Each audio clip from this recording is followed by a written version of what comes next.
Gold trusted gold buyers మీరు తాకట్టు పెట్టిన బంగారాన్ని విడిపించి ఈ రోజు ఉన్న మార్కెట్ ధరకు కొనబడను.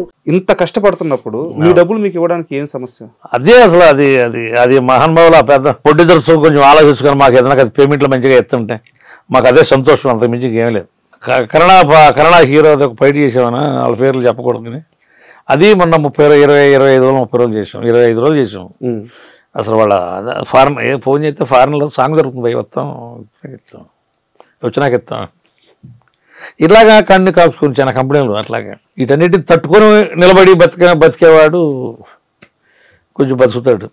ఇన్ని కష్టాలున్నా ఇలాగే ఎందుకు ఫైటర్ గానే ఉండాలని ఎందుకు నిర్ణయించుకున్నారు? అంటే ఇక్కడికి వచ్చి ఏదో సినిమా పిచ్చి, ఆ సినిమా పిచ్చి మీద వచ్చి అలవాటు అయిపోతాం. ఇక్కడ ఆ సినిమా వ్యామోహం మీద వచ్చి అలవాటు అయిపోతాం. ఇక దీనికి అలవాటు అయ్యి మళ్ళీ బయటికి వెళ్ళి ఏం పని చేయలేక కొంతమంది అట్లా లాగైపోతాం. అంతే, కొంతమంది అలా లాగైపోతాం సినిమా మోజులో పడి.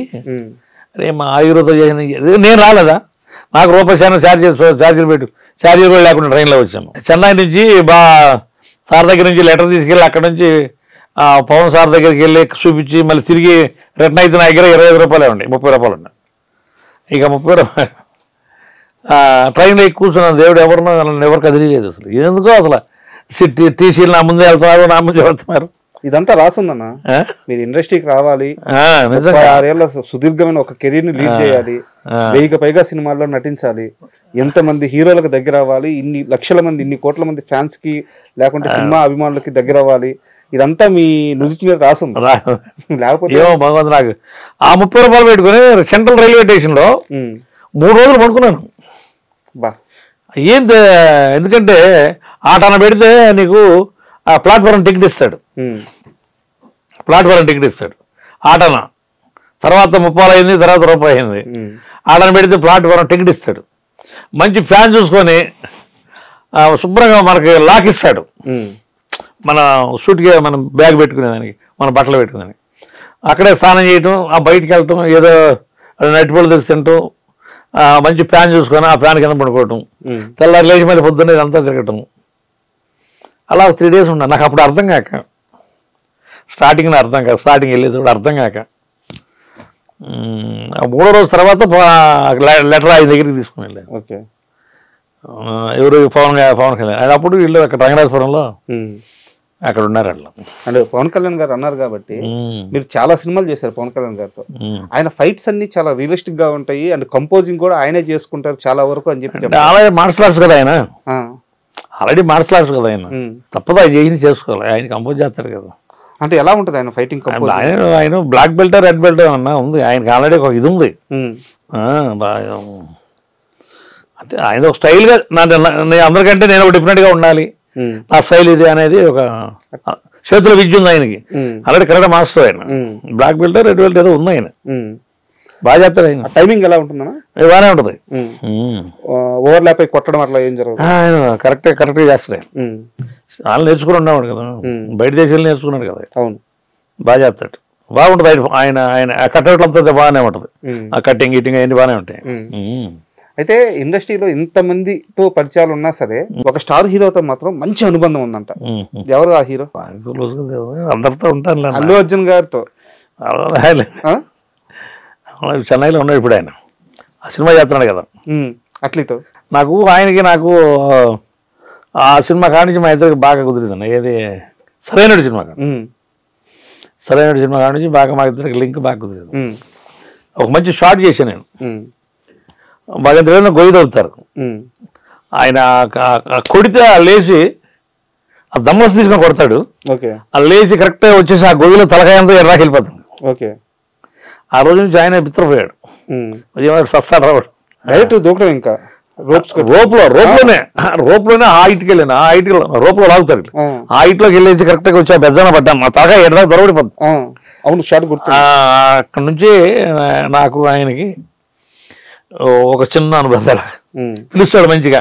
అద్దరి గురించి మొన్న కాకినాడలో కూడా బాగా ఇది పుష్ప కూడా చేశాను మారేడుమిల్లి ఫారెస్ట్లో.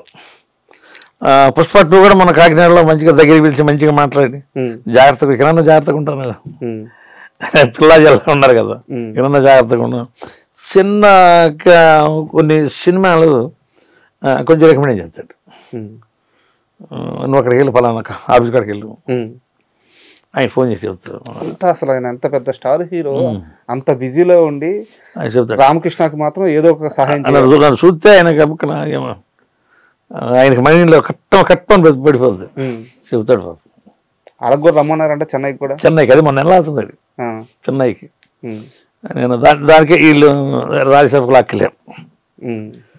మొన్న నేను అక్కడికి వెళ్ళాల్సింది, అది రాజ్యసభకు లాక్కెళ్ళారు. ఏదో 15 రోజులు చేసాం. చెన్నై వెళ్ళాల్సింది.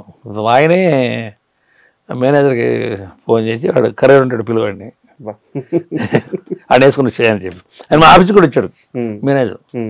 నన్ను పక్కకి పిలిచి బయట ముందు అని అనుకున్నాను. పక్కకి పిలిచి నేను రమ్మన్నాడు ఆయన, నువ్వు అయితే రెడీ అయిపోయాను మేనేజర్ గారు. ఈ లోపల మాస్టర్ల మాట నేను కాదనలేక రాజమౌళి ఇది రాజేశ్వర నేను దానికి కొంచెం వెళ్ళాను. అదే 15 రోజులు చేసాం, నెల దాకా చేసాం. అంటే సరైనోడు అన్న అప్పటికి సరైనోడు అంటే అప్పటికి ఒక టాలీవుడ్ వరకు టాప్ హీరో బన్నీ గారు. బట్ ఇప్పుడు కట్ చేస్తే పుష్ప 2 తర్వాత ఆయన అసలు ఆయన రేంజ్ పాన్ ఇండియా లెవెల్లో వెళ్ళిపోయింది. బట్ ఈ పొజిషన్కి వెళ్ళినా సరే మీలాంటి వాళ్ళని తన మనుషులు అనుకున్న వాళ్ళని గుర్తు పెట్టుకొని ఫోన్లు మంచిగా మాట్లాడతాడు.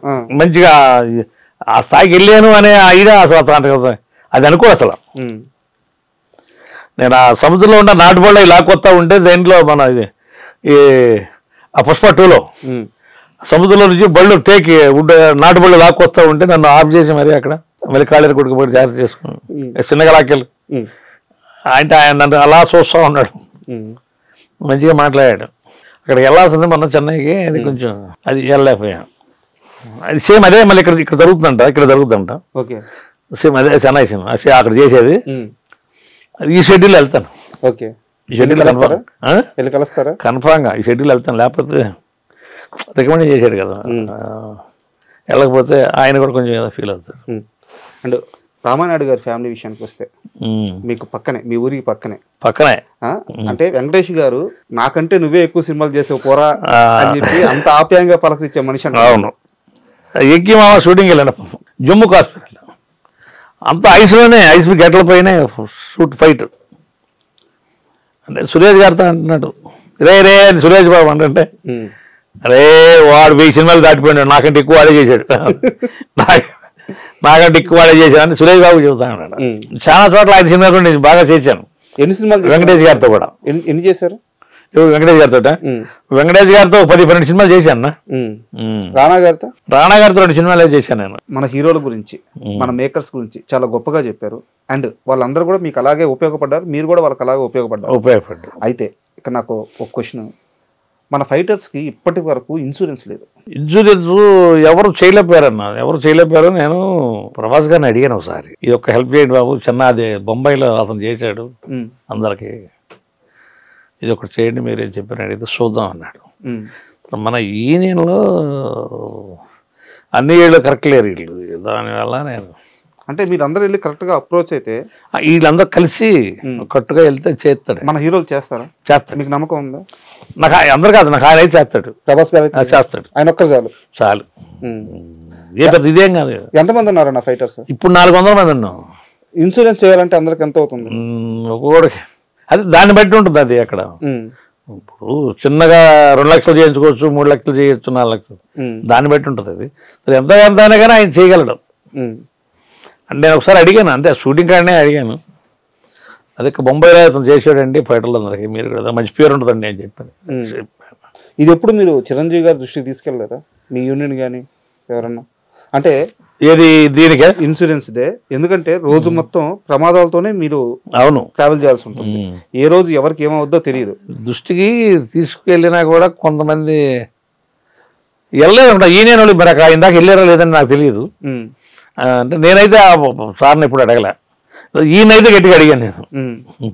ప్రభాస్ గారిని అయితే అడిగాను, నానోడితో నేను అడిగాను. అండ్ ఇప్పుడు హాట్ టాపిక్ వచ్చేసి మహేష్ బాబు గారు రాజమౌళి సినిమా SSMB 29 నిన్న రిలీజ్ చేశారు కదా, అది సూపర్. ఎక్కడో ఇల్లు మీరు చేస్తున్నారా మూవీలో?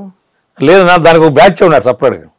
అర్థం కాదు అంటే బ్యాచ్ అంటే ఆ ఫైట్ మాస్టర్ వేరు, ఆ మాస్టర్ దానికి ఆయన వెనక మళ్ళా మన యూనియన్ ఫైటర్లే, ఆ మాస్టర్ గారికి ఒక బ్యాచ్ ఉంది. నేను వెళ్ళలేదు సరికి, వాళ్ళు చేస్తున్నారు దానికి. వాళ్ళు కంటిన్యూగా చేస్తూ ఉంటారు. నేను రాజమౌళి గారి సినిమాలు చేశాను కానీ పైగా బాబు మీకు క్లోజ్ కదా, దీనికి పోలా తెలుసు, దీనికి పోలా. దీనికి ఆయన క్లోజ్ అయిన మనుషులు ఎవరు వెళ్ళలేదు. అవునా? ఆయన రాజమౌళి గారు అంటూ ఆయనకు ఒక ఇది ఉంటుంది, అందరూ ఆయన దగ్గర వర్కౌట్ కాలే, ఆయన మైండ్ వేరే ఉంటుంది అన్న. అండ్ శ్రీమంతుల్లో ఆ మామిడి తోట సీక్వెన్స్ అంతా అంటే ఫైటర్స్ ని ఎప్పుడు కూడా కొడితే అలా ఎగిరిపడము, లేకుంటే వాళ్ళు ఏదో ఒక దెబ్బ కొట్టించుకోవడానికి మాత్రం ఫ్రేమ్ లోకి రావడం అలా ఉండేది. అందరికి ఒక్కసారి ఆ షర్ట్ లిప్ వేసి ఆ బాడీలో అట్లా ఎవరిది ఆ థాట్? ఎవరిది? డైరెక్ట్ గారిది ఇదంతా టోటల్ గా, అదంతా పక్క పాఠం. డైరెక్ట్ గారు అన్ని రాసి పెట్టుకుని ఉన్నాడు. మాస్టర్ వచ్చినా కూడా మాస్టర్ నాకు అలా కాదు, మాస్టర్ నాకు ఇలాగా, నాకు డిజైన్ చేసుకుంటాడు ఆయన. షుగర్ ఓ డిజైన్ చేసి చూపిస్తూ ఉంటాడు, నాకు ఇలాగే కావాలి, నువ్వు ఏది చేస్తున్నావు. ఆయన ఎన్నో చేశాడు క్రితం ప్రాక్టీస్లో, నాకు ఇవన్నీ కాదు, నాకు దీన్ని ఇట్లా, నాకు ఈ టైప్లో చెయ్యాను అంతా షుగర్ ఐడియా అంతా. అంటే ఆ మహేష్ బాబు గారు అలా సైకిల్ వేసుకొని వస్తుంటే మీరు అందరూ అక్కడ వెనక రన్నింగ్ చేసుకుంటూ రావటం, ఆ కొస్తాను సంతకం పెట్ట అక్కడ ఆయన కొట్టడం, చేయబట్టుకు మెలేజ్ కొట్టడం, అదంతా డైరెక్ట్ గారు అయ్యో పెద్ద ఆయన బుర్ర అంతా మామూలు బుర్ర కాదు. ఏమన్నారు మహేష్ గారు అప్పుడు? ఆ ఫైట్ చాలా కొత్తగా ఉంటుంది కదా, చాలా డిఫరెంట్గా ఉంది. అంటే ఆయనకి కూడా బుర్రకి ఎక్కలేదు, ఈ లగేజ్ ఏంటి ఇదేంటి అన్నట్టుగా ఉంటుంది ఆయనకు కూడా. ఓకే, కనబడ్డది అంటే ఆయన సినిమా మొత్తం ఆయన బుర్రలో ఉంది కదా. అవునవును, సినిమా మొత్తం డైరెక్ట్ గారు బుర్రలో ఉంది కదా, ఎలా వెళ్తుంది అనేది ఆయన ఊహించి చేసేది కదా. ఆయనకి అడ్డం తిరిగి అసలు ఎవరు అడ్డం చెప్పలేదు. మాస్టర్ వేరే విధంగా వెళ్తామంటే అలా కాదు, నాకు ఇలా వెళ్ళండి, మీరు నేను చెప్పింది మీరు చేయండి, వేరే మీరు ఆలోచించకండి.